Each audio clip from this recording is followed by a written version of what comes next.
우리는 살아가면서 정말 다양한 일들을 많이 만나며 살아가고 있습니다.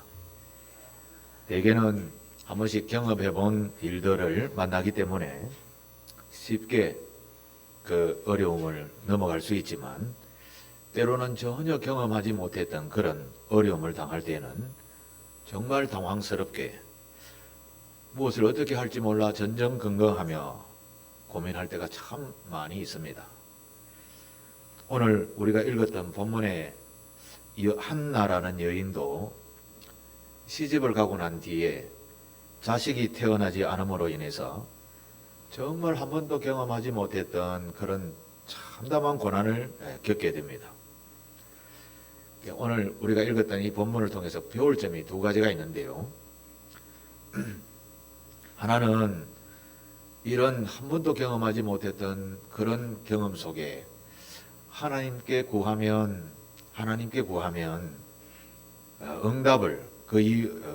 응답을 받게 된다라는 교훈 하나와, 또 나에게 내가 도저히 해석할 수 없는 이런 일이 다가온 것, 이 엄청난 시련은 나에게는 엄청난 고난이지만 우리를 전체를 통치하시는 하나님 편에 보았을 때에는 나의 이 고난을 통해서 하나님께서 특별한 무언가 계획을 가지고 계시다라는 것을 배울 수 있다라는 겁니다. 그래서 우리가 신앙생활 하다가 고난을 만났을 때 첫 번째는 기도하십시오.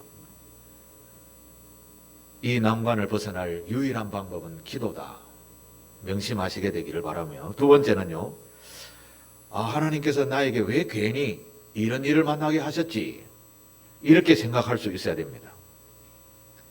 아마 나는 전혀 개수할 수 없지만 하나님께서 나를 통해서 무언가 계획을 하고 계시는구나, 이렇게 생각하시고 끊임없이 하나님께 엎드리는 그런 성도들이 되시기를 바랍니다. 왜 그렇게 해야 되는가 하면, 예수님께서 말씀하시기를 마태복음 5장 18절에 진실로 진실로 너희에게 이르노니 하늘과 땅 천지가 없어지기 전에는 율법의 1.1획도 결코 없어지지 아니하고 다 이루리라.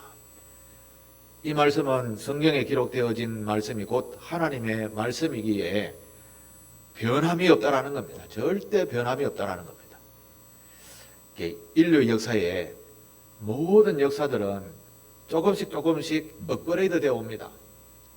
그런데 2000년 전에 기록되어진 하나님의 말씀은 한 말씀도 한 단어도 고칠 수도 없었지요.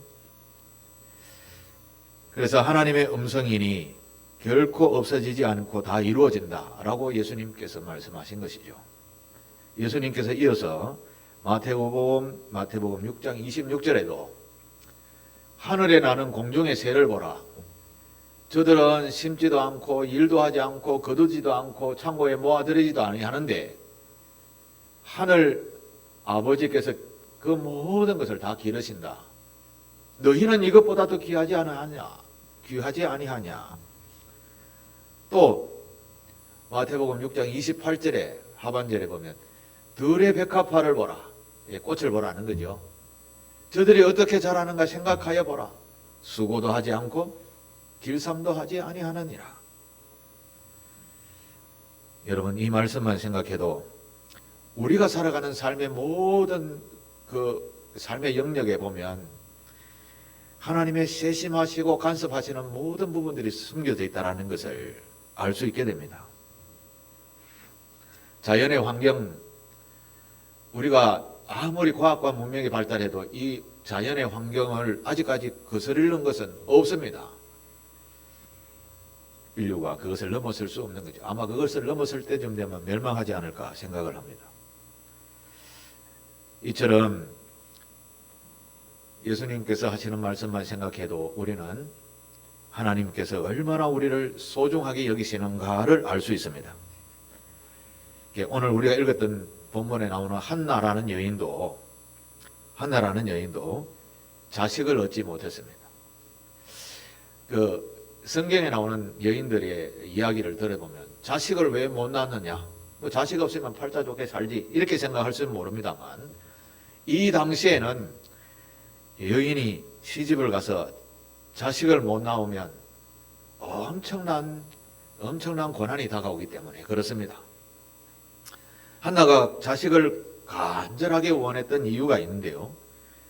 그 당시에는 그 수명이 우리나라의 조선시대에 남자들의 평균 수명이 몇 살인 줄 아십니까?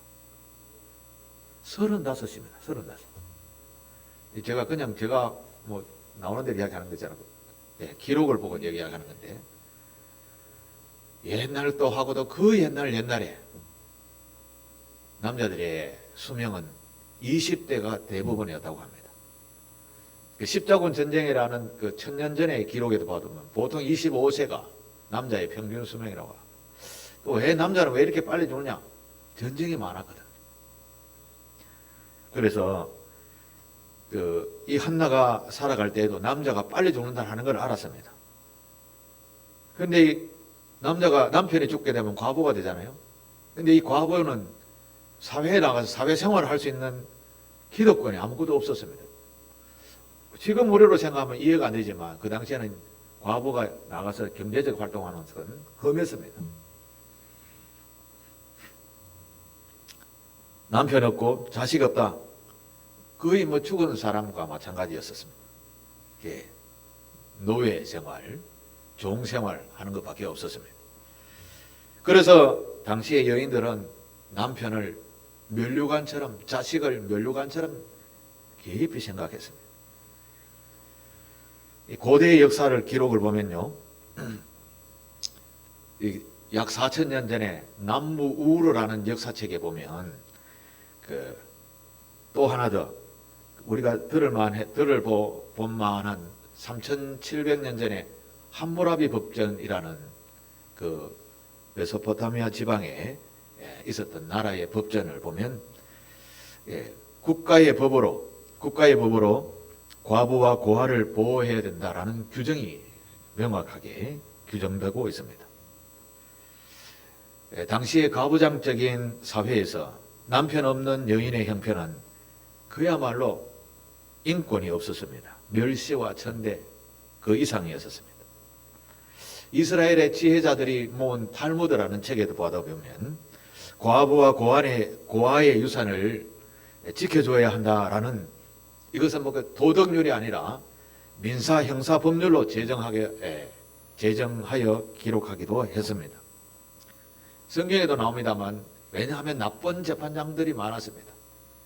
과부들의 유산을 받은 재산을 가지고 변호사인 내가 보호해줄게 이렇게 하다가 결국은 홀라닥 다 착복을 하는 이런 일들이 허다히 많았습니다. 이런 문화적인 전통이 가득한 곳에서 살아가니 여인들이 오로지 남편 바라보고, 남편 죽으면 아들 바라보고 사는데 자식이 없으면 어떻게 되겠습니까? 그래서 자식 하는 거죠. 이 한나에게는 또 하나 더 근심이 있었습니다. 이 한나의 남편은 엘가나라는 남편인데, 이 엘가나라는 남편에게 또 다른 아내가 한 명 있었습니다. 일부 2처제죠. 하나는 한나고 하나는 버닌나라는 여인이었습니다. 그런데 이 버닌나라는 여인에게는 자식이 있었습니다.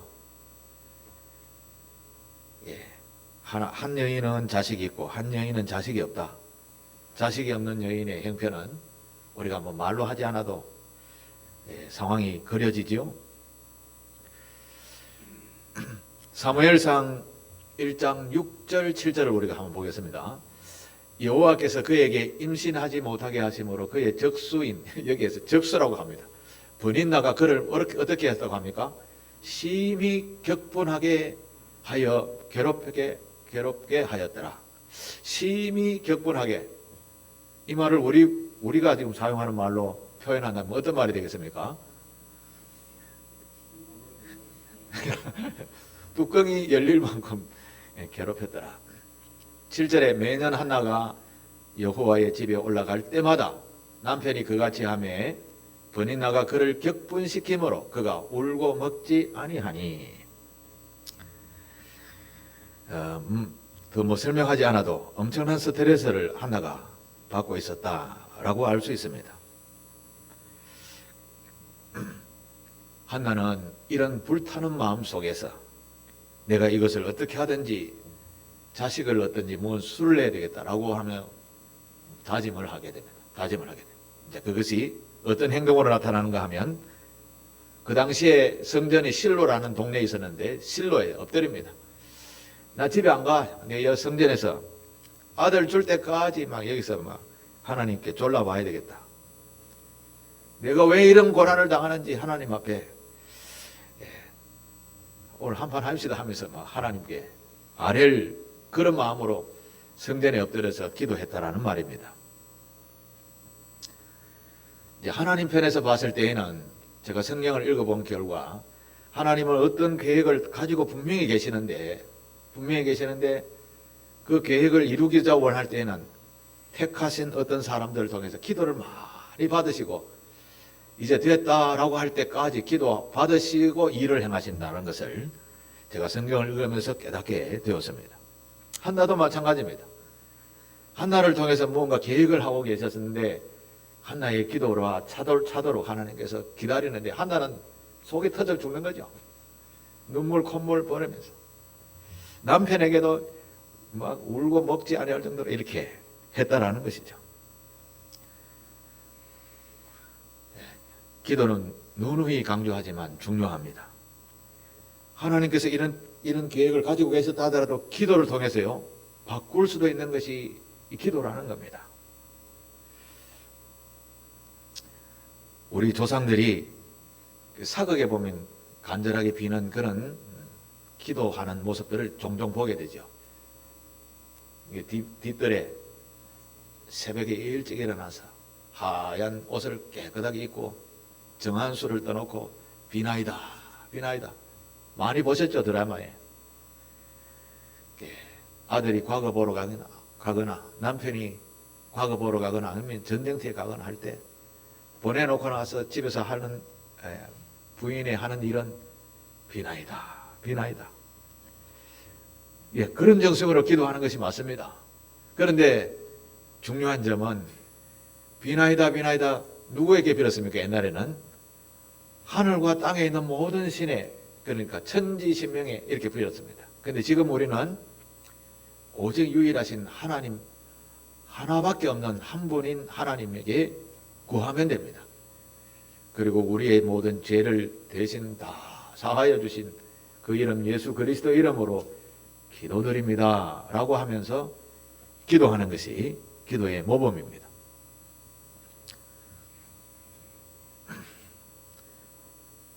우리가 기도하면요 들의 백합화를 보라 공중에 나는 새를 보라 하나님께서 그거 다 기르시고 먹이시고 입히신다.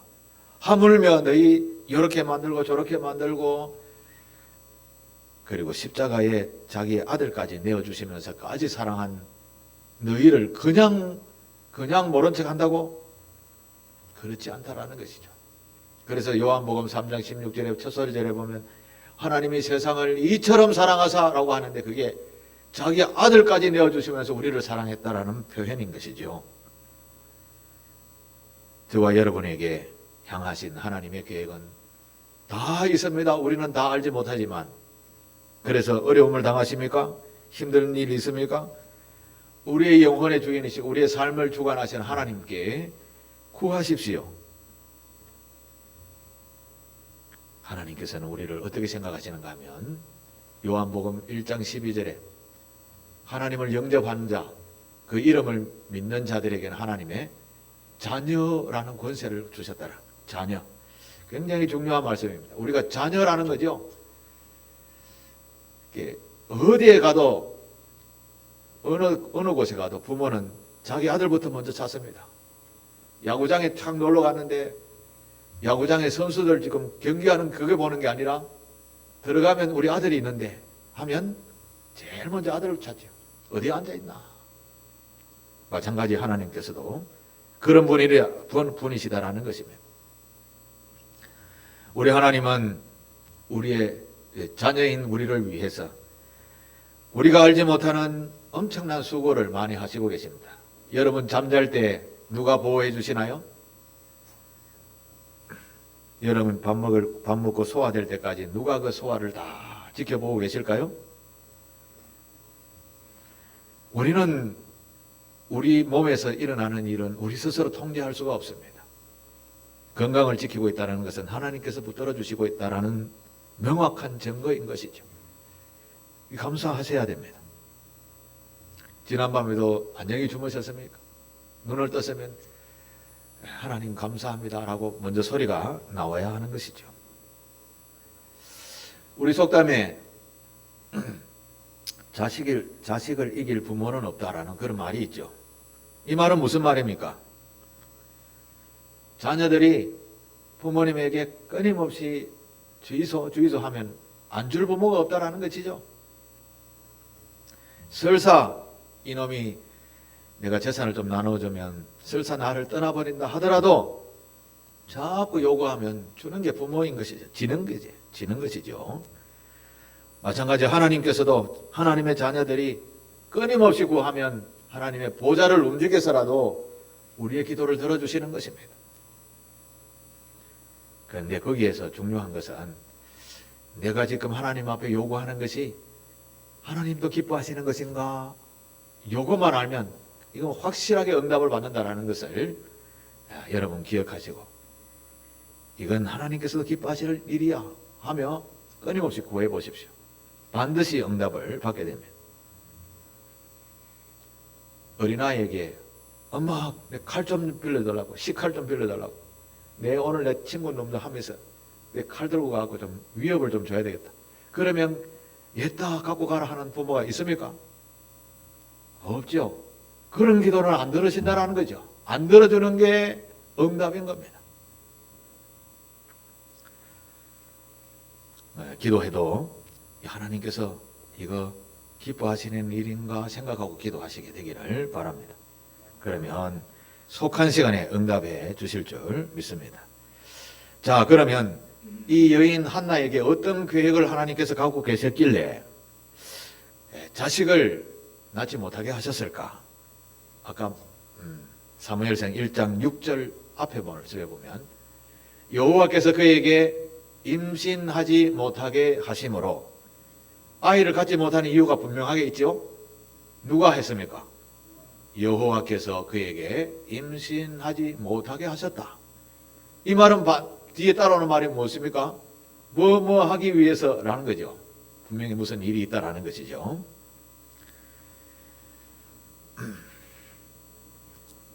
그 이유를 제가 조금 설명을 하겠습니다. 이 한나가 살아갈 그 시대는 하나님을 섬기는 백성으로서 칭찬받을 만한 시대가 못 되었었습니다. 저마다 자기의 욕심과 탐욕을 쫓아서 살아가는 그런 인생을 살고 있었습니다. 요즘과 같은 그런 모습이죠. 우리가 뭐 가지고 싶으면 남의 것이라도 빼앗아서 내 것으로 삼는 이런 시대. 지금 우크라이나와 러시아가 전쟁하는 게 바로 그런 모습이잖아요. 이제 성경에는 이렇게 이야기합니다. 이스라엘 백성들의 잘못을 구체적으로 누구에게 이렇게 지칭해서 설명을 합니다. 대제사장과 제사장의 아들들을 보면서 설명을 합니다. 제사장의 제사장은 엘리라는 제사장이었고요. 그 아들들은 홈니와 비느하스라는 두 아들이 있었습니다. 그런데 2장 2절에 보면 이 홈니와 비느하스가 하나님을 알지 못했더라. 그런 이야기가 나옵니다. 여러분, 대제사장은 하나님의 메시지를 받아서 백성들에게 가르치는 그 하나님을 대리하는 사람입니다. 그런데 그의 아들이 아버지의 명령을 따라서 하나님이 이를 대신 막 이렇게 하는데 하나님을 몰랐더라. 이건 무슨 말입니까? 이스라엘 백성들이 이스라엘의 주인은 누구냐라는 것에 대해서 깡그리 무시하고 살았다는 겁니다. 다시 말해서 여호와 하나님에 대해서 누구예요? 할 정도가 되었다라는 말입니다. 제사장도 이렇게 타락해 있는데 백성이 뭐 말할 게 있겠습니까? 지난 주간에 해인사, 여러분 해인사 가보신 적 있으세요? 제가 대구에 살았기 때문에 해인사는 가끔 한 번씩 가보고 아는 분도 그 근처에 살아서 가봅니다만 해인사에 지난 주간에 난리가 났었습니다. 해인사는 지금 동안거라는 수련 기간이죠. 스님들은 존경받을 만한 일이요. 겨울이 시작할 때부터 시작해서 봄이 올 때까지 수련을 합니다. 출입도 하지 않고.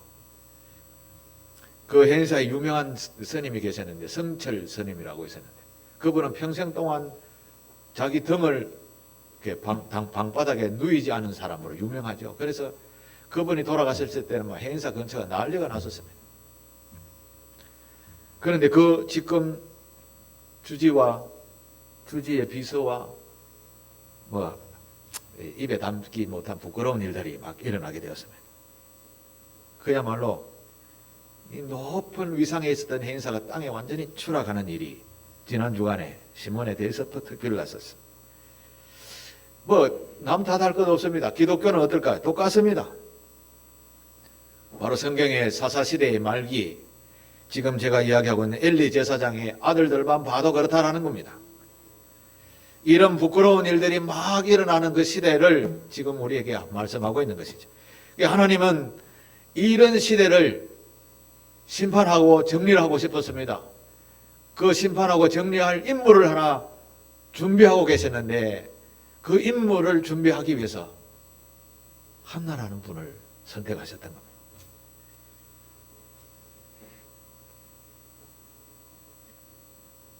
하나님께서 이 제사장의 아들인 홈니와 비나하스가 하나님을 전혀 모르는, 제사장이면서 하나님을 몰랐고 성전에 있는 여인들과 간음을 하고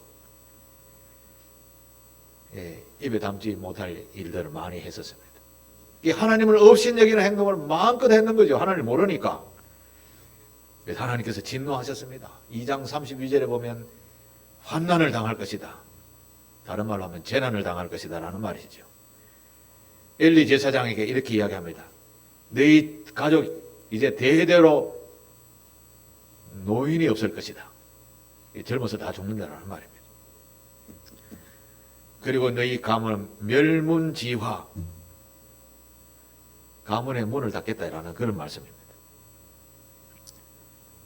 그래서 나중에 아들 비나하스와 홈니는 한날 한시에 같이 죽게 됩니다.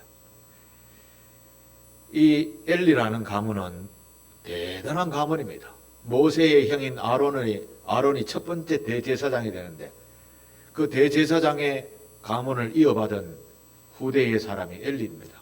그 민족의 지도자이죠. 그 가문을 하나님께서 진노하셔서 닫겠다라는 말씀입니다. 그런데 이 한나는 이제 하나님의 계획하심도 전혀 모르는 가운데 눈물 콧물 짜면서 하나님 앞에 엎드려 아들 주이소라고 하면서 기도하고 있는데 옆에 버닌나라는 여인은 잘한다 하면서 약 올리죠. 그렇게 모진 세월을 보내는데 하나님께서 드디어 말씀하십니다. 1장 19절 하반절부터 20절 같이 한번 읽어볼까요? 시작. 여호와께서 그를 생각하신지라. 누구를 생각하겠습니까? 한나를 생각하신지라. 20절 시작. 한나가 임신하고 때가 이름에 아들을 낳아 사무엘이라 이름하였으니 이는 내가 여호와께 그를 구하였다 함이더라. 아멘. 한나는 기도하는 동안 하나님의 계획하심을 어렴풋이 알게 됩니다. 내가 얻은 아들은 내가 하나님의 종으로 쓰임받도록 해야 되겠다 라고 생각을 합니다.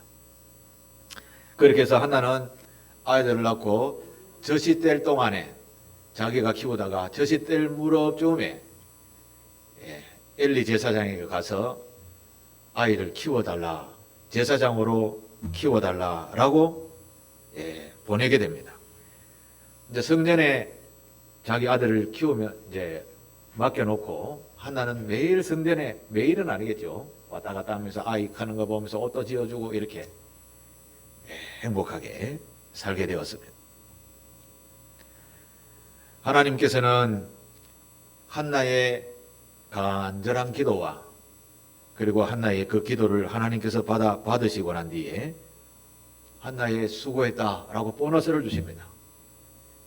사무엘상 2장 21절 같이 한번 읽겠습니다. 어떤 보너스를 받는가? 시작. 여호와께서 한나를 돌보시사 그로 하여금 임신하여 세 아들과 두 딸을 낳게 하셨고 아이 사무엘은 여호와 앞에서 자라니라. 아멘. 보너스를 받아도 많이 받았습니다. 6명을 다 얻게 되었습니다. 하나님의 거룩한 나라를 위해서 힘쓰고 애쓰고 또 기도하면 이런 복이 저와 여러분에게도 주어진다는 것을 믿으시기를 바랍니다. 하나님은 빈틈이 없으신 분이십니다. 얼마나 섬세하신지 모르십니다. 그가 약속하신 말 한마디 점 하나 찍어놓은 것까지 변함이 없다라는 말씀을 앞에서 들어보셨죠? 엘리 제사장이 잘못한 것을 하나님께서 엄하게 우리말로 하면 징계를 하십니다. 사무엘상 2장 30절의 말씀입니다. 사무엘상 2장 30절에 보면 그러므로 이스라엘 하나님 나 여호와가 말하노라. 내가 전에 내 집과 내 조상의 집이 내 앞에 영원히 행하리라 하였으나, 이거 설명이 조금 필요하죠. 내가 전에 너희 집과 너희 조상 집이라는 말은 모세의 형인 아론으로부터 시작해서 이 나라를 대표하는 대제사장 가문이 될 것이다. 그래서 너에게는 너희 자손 대대로 대제사장의 직분이 이어지게 될 것이다. 이건 하나님의 약속이요 언약이었습니다. 하나님은 이거 언약을 깨겠다라는 말입니다. 언약을 막 깬다. 내가 결단코 그렇게 하지 않겠다. 그 다음 이제 빨간 부분은 저와 여러분에게도 정말 중요한 말씀입니다. 같이 읽겠습니다. 시작. 나를 존중히 여기는 자를 내가 존중히 여기고 나를 멸시하는 자를 내가 경멸하리라. 아멘. 엘리 제사장은 하나님께서 그냥 교회의 지도자가 아니라 나라의 지도자로 세우셨습니다. 그런데 그와 그의 자손들이 여호와를 경외하지 아니했습니다. 그랬더니 하나님께서 진노하셔서 너희 가문을 닫고 다른 데로 옮기겠다. 특히 나를 존중하는 자는 누구든지 내가 존중하고 나를 멸시하는 자는 누구든지 경멸하겠다라는 말씀을 하시는 말씀이 바로 이 말씀입니다. 하나님께서는 이스라엘의 죄를 엘리 대제사장과 그의 아들에 대한 그 가문을 멸문시키는 것을 이스라엘을 향한 하나님의 메시지였습니다. 오늘 우리에게도 마찬가지 하나님께서 말씀하시는 내용입니다. 우리가 하나님을 모른다 하든가 하나님에 대한 예배를 멸시한다든가 그를 경외하지 않는다든가 인간의 소욕을 쫓아서 욕심과 탐욕을 향하여 쫓아가든가 육신의 정욕을 불태우면서 재물의 우상, 명예의 우상을 쫓으면서 나아가게 되면 반드시 심판을 받는다라는 말씀입니다.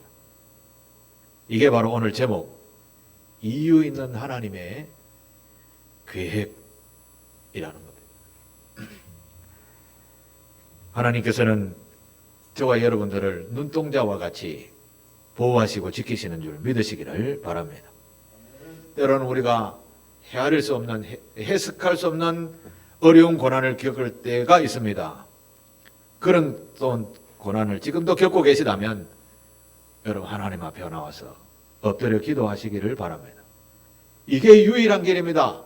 하나님을 존중하는 자, 존중받는 길은 바로 이 길입니다. 하나님은 우리를 위하여 자신의 아들을 십자가에까지 내어주신 분, 그 하나님의 사랑을 잊어버리지 않게 되기를 바랍니다.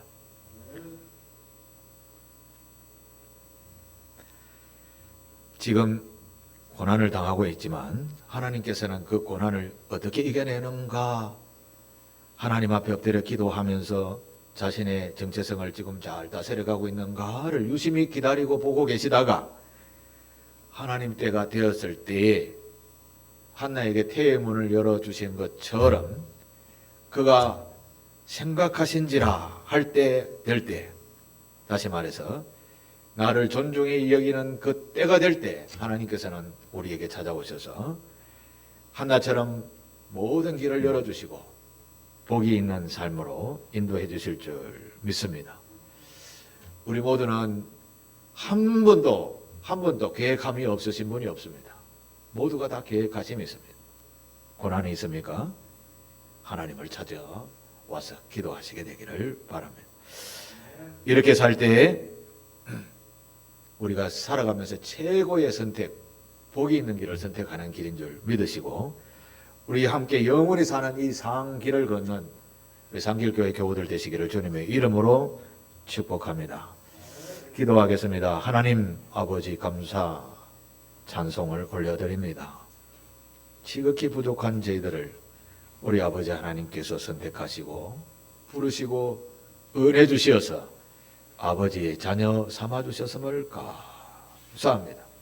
아버지 하나님, 여전히 내가 아버지 하나님의 자녀라는 이 확신감이 들지 못하는 교우들에게 은혜 베풀어 주시고 나는 하나님의 자녀이지라는 믿음과 확신을 가지고 영원토록 변하지 아니할 그 영원한 천국을 향한 최고의 복의 길을 걷는 상길교회 교우들 되도록 도와주시옵고 분명하게 이유 있는 하나님의 부르심에 대한 응답으로 늘 깨어 기도하는 우리 교우들 되도록 도와 주옵소서. 예수님의 이름으로 기도하옵나이다. 아멘. 찬송가